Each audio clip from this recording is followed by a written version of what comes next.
Thanks for joining us at the Business Growth Cafe, where each week we select from a menu of topics for a focused discussion with an industry expert to provide insights that can impact your business's growth. With your host, Angelo Ponzi. I am Angelo Ponzi, your host here on the Business Growth Cafe, and thank you for joining us. Each week, we select from a menu of topics that could impact business growth to discuss with experts from a wide variety of disciplines. And today at the cafe, I'm excited to have Elena Viera, Vice President, Director of Client Innovation at Wood Gutmann Bogart Insurance Brokers, to discuss how healthcare and employee benefits have changed, and therefore, we need to change the way we think about them. Welcome, Elena. Thank you, Angela. It's a pleasure to be here with you. Yeah, I'm excited to have you on the show. I think we might have booked this a few months ago, but finally got you on the show. So I'm excited. Now, before we get started, why don't you tell the audience about you and your company and to kind of put things in perspective of who you are. Sure. Thank you. So I am a 28-year veteran of the employee benefits industry, and that really basically refers to the health insurance, the dental insurance, all those perks that an employer would offer their employees as part of the package, the hire package. Wood Gutmann Bogart has been around for 30 years. We are a regional privately held broker, which makes us a little unique, especially in the aftermath of the Affordable Care Act, where so many privately held agencies decided to kind of cut and run or were acquired by larger firms. Okay. So we are very much committed to that small mid-market employer, and we like to say that that we're a home for any employer with 2 employees and up to 1,000 employees. But we really don't like to get into too much greater size, just because we know that we've got the resources to leverage and really bring high touch and high technology solutions to our small and mid-sized clients. Okay, fantastic. You said something, and I want to ask a question before I continue on. You said as small as 2. So if a company, a small business, has 2 people, yes, is there their policies, or are you grouping them into some kind of a greater group policy?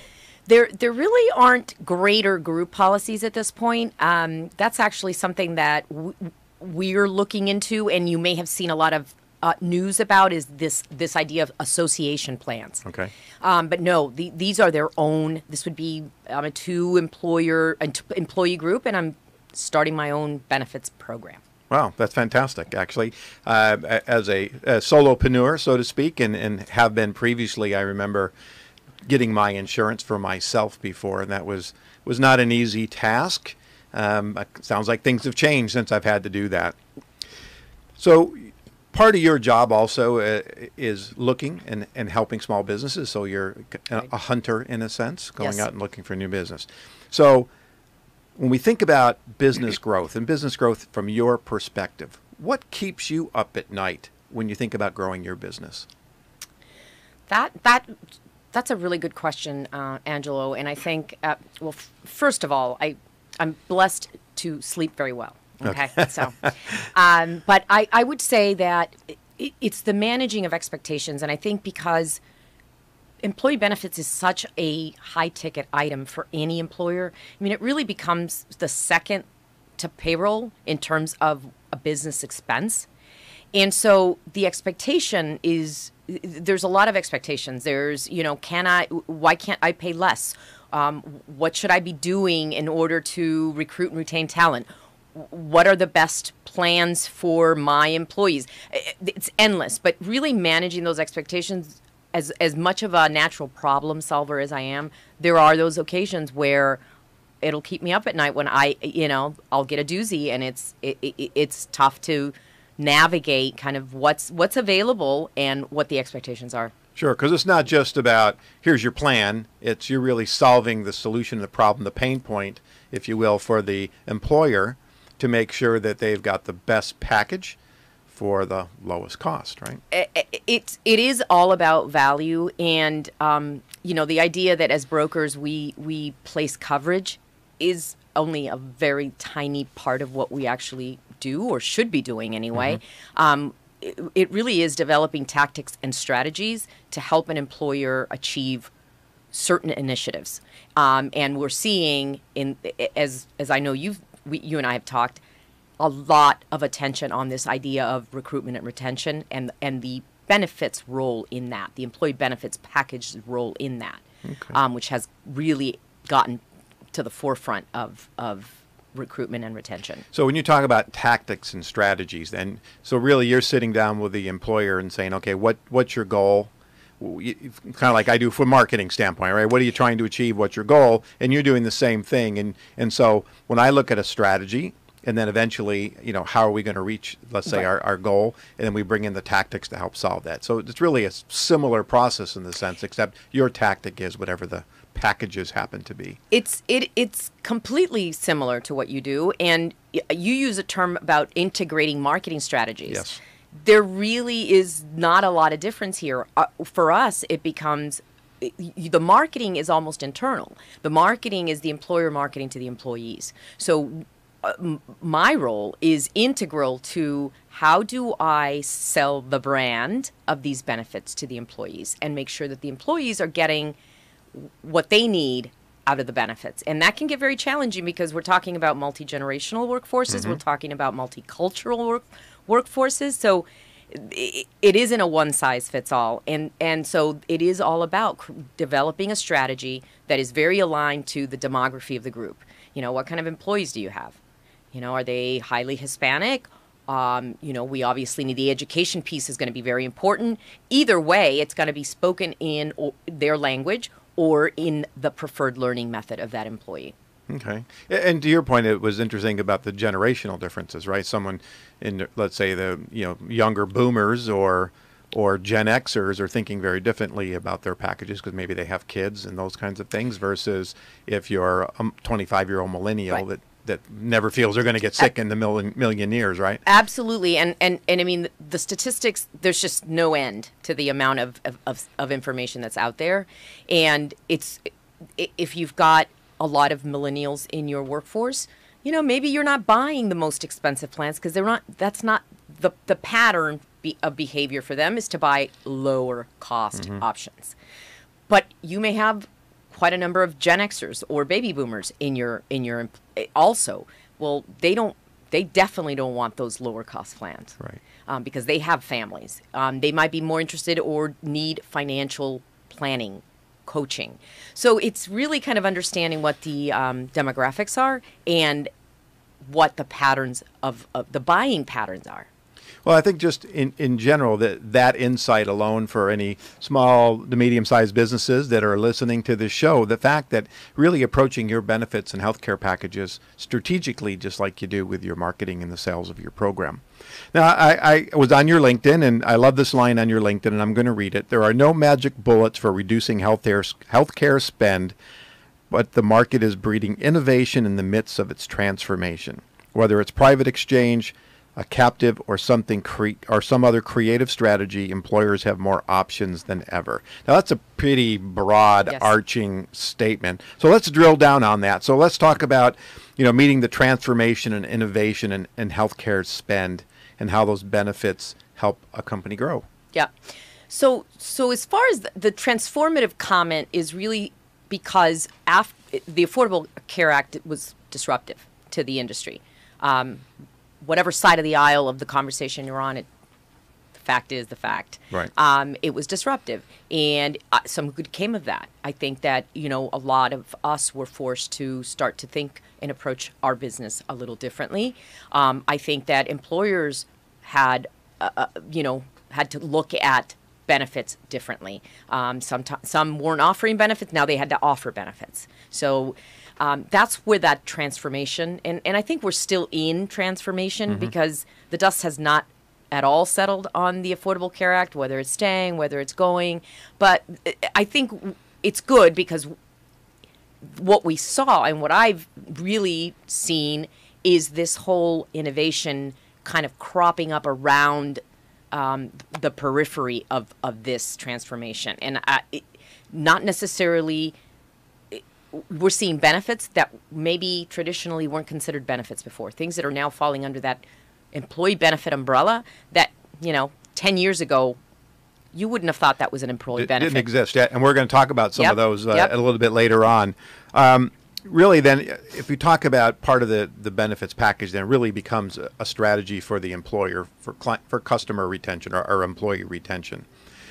So I saw a study recently that 34% of new hires leave within 90 days. Several other studies that talk about 85% of American workers are either unhappy or disengaged. So we've got a kind of a dynamic within the workforce, whether you're unhappy and disengaged or you're leaving because the low unemployment, there's another job down the street. So what are some strategies or steps might you recommend to small to medium-sized businesses really in helping to drive that retention and build employee loyalty? Sure. And you're right. I saw a number that was interesting last week where the number one reason someone would choose one employer over another was benefits, with health care, the specific, health care being the number one.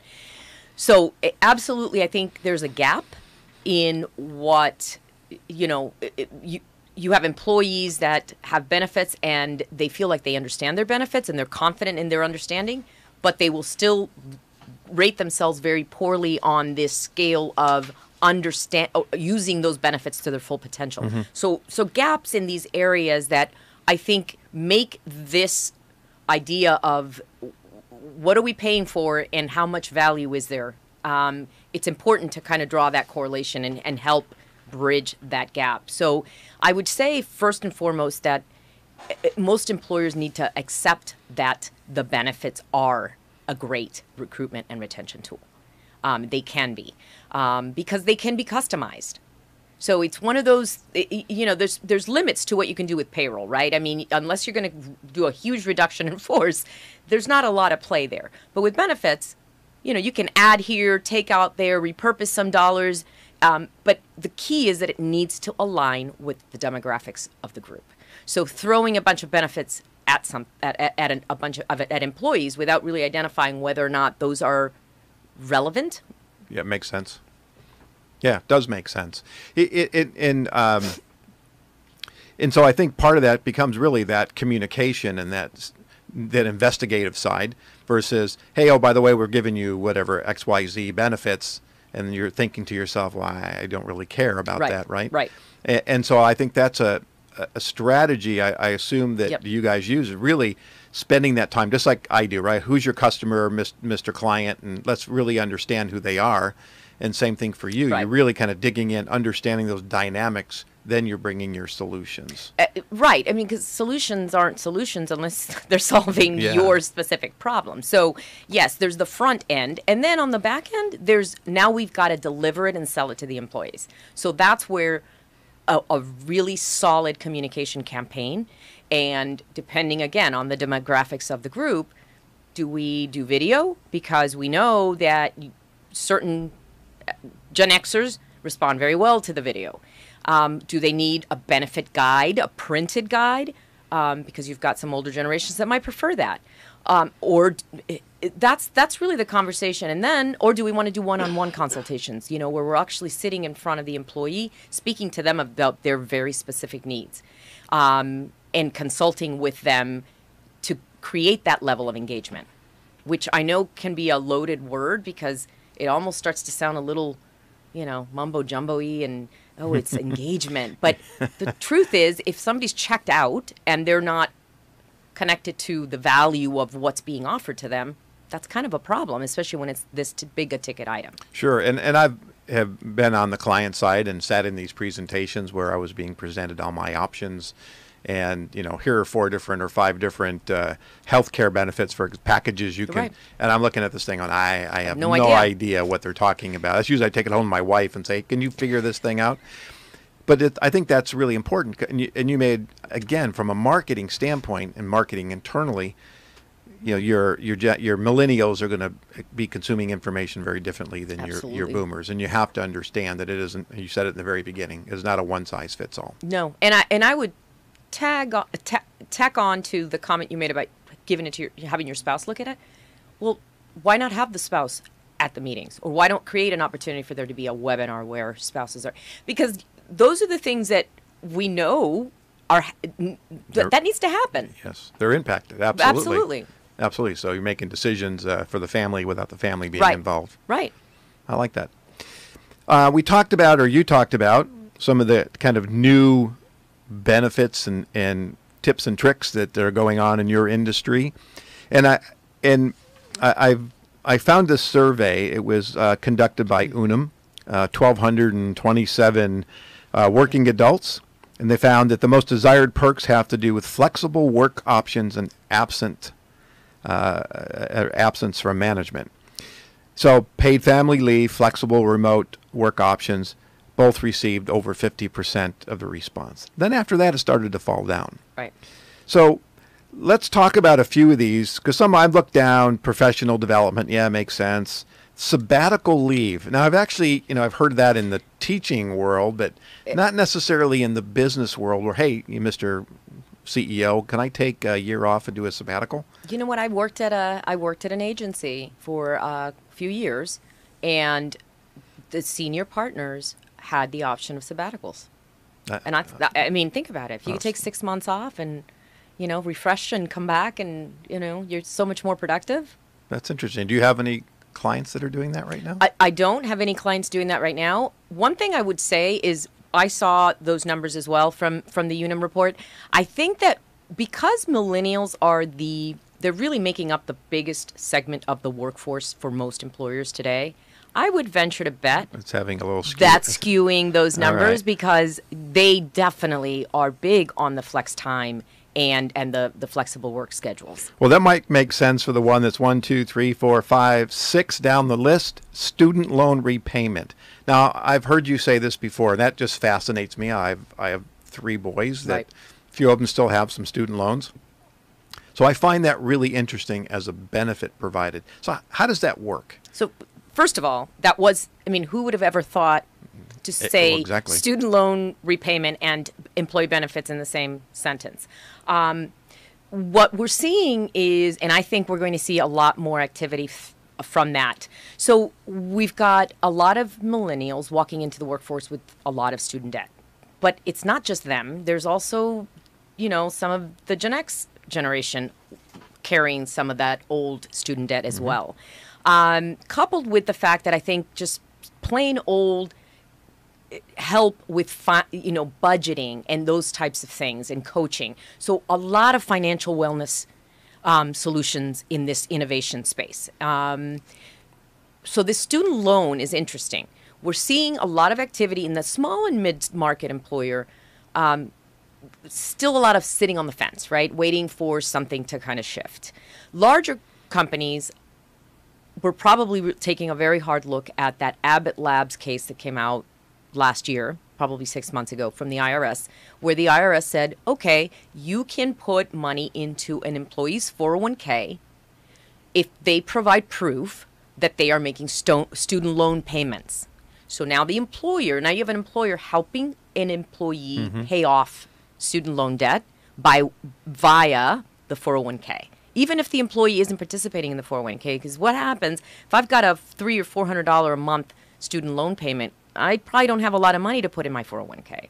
So once that was an IRS approval just for Abbott Labs, which is a huge employer, I think that was probably the chink in the armor, and we're going to see some movement there. Once it is a taxable, a benefited taxable benefit for the employer, I think you're going to see a lot of activity in that space. But in the meantime, there's a few vendors out there doing student loan refi, helping people refinance their loans. Credit repair, they kind of bundle it as an offering. I just we just put one of our clients there in one of those solutions there in December. Okay. So the financial aspect, I see a few other financial-oriented comments here on the list. It makes a lot of sense because, a lot of students coming out of school, besides being in debt, they've never really had a lot of money, so they really don't know about 401. They don't retire. And, what I've heard from my own kids, well, I've got a long ways to go. I'm not really worried about putting money away. And unfortunately, that doesn't happen. No. So one of them, there's a quick side note. One of my sons, my youngest son, actually has an internship, worked for an insurance company, and he was selling various insurance products, and he learned very quickly that about compound interest and stuff like that, and the benefits of putting money in a 401k. Yeah, and he's the one that's a huge saver, so that definitely benefited for him. But it's not just that young generation; it's a lot of people that are not ready for retirement, and what does that mean? That they stay at work longer. So now you've got employers having to deal with that aging workforce and dealing with that. So it's fascinating and never a dull moment. I don't think I've ever, I mean, it's just like every week holds something very, very different in this world. Well, it sounds like the idea of transformation, really almost like an evolution that your industry is going through. It absolutely is. I think a necessary evolution, quite frankly. It'll be interesting to see where it ends up, but you know, we'll just keep plugging away and taking advantage of all these the innovation that's happening. Okay, there's a couple others. One that caught my attention was ID theft prevention. Yep. Now, of course, that's got to be the advent of the internet and all that stuff, because that obviously didn't exist before. But as a benefit, I find that very interesting. Well, ID theft, pet insurance. I mean, those are two that fall under what we call work site benefits, which are usually offered on a supplemental basis, meaning the employee buys it if they want. Okay. But the idea, in my mind, is not to just offer benefits just to offer benefits. It's really to solve a problem or fill a gap.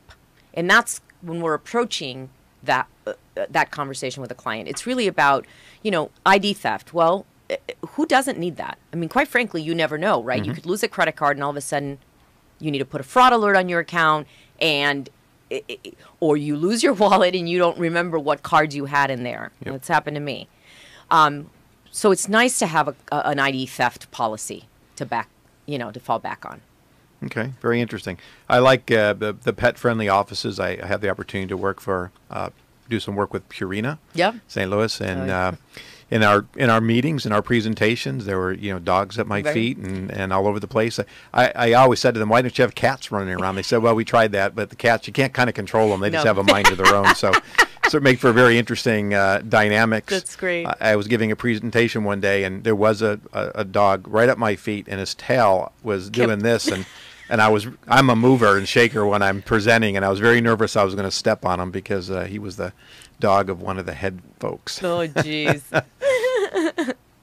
We think about healthcare in general and the cost of healthcare, and in the United States, the per capita basis spends much more on healthcare than other developed countries, and it's really, from what I can gather, not really about utilization. It's just about prices are just higher, and obviously we can turn on any news channel and hear about this over and over and over again.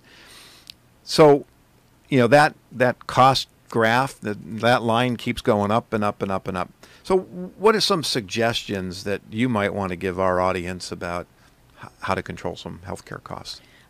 So prefacing with no size fits all, and also, kind of talking about the fact that there are some very specific solutions that, given, the specific needs of a client or an employer and, their demographics and where they're located, all of those things, there might be some really kind of out-of-the-box solutions for them that we can leverage. But short of that, if we wanted to just, on a very general basis, I think that the education piece is critical. So, because if the employee is not understanding or if that's not a benefit for them, why spend that money? And maybe, and that kind of takes me to the second, point, which would be kind of repurposing dollars, or once we analyze, if you've analyzed your demographics and really understand kind of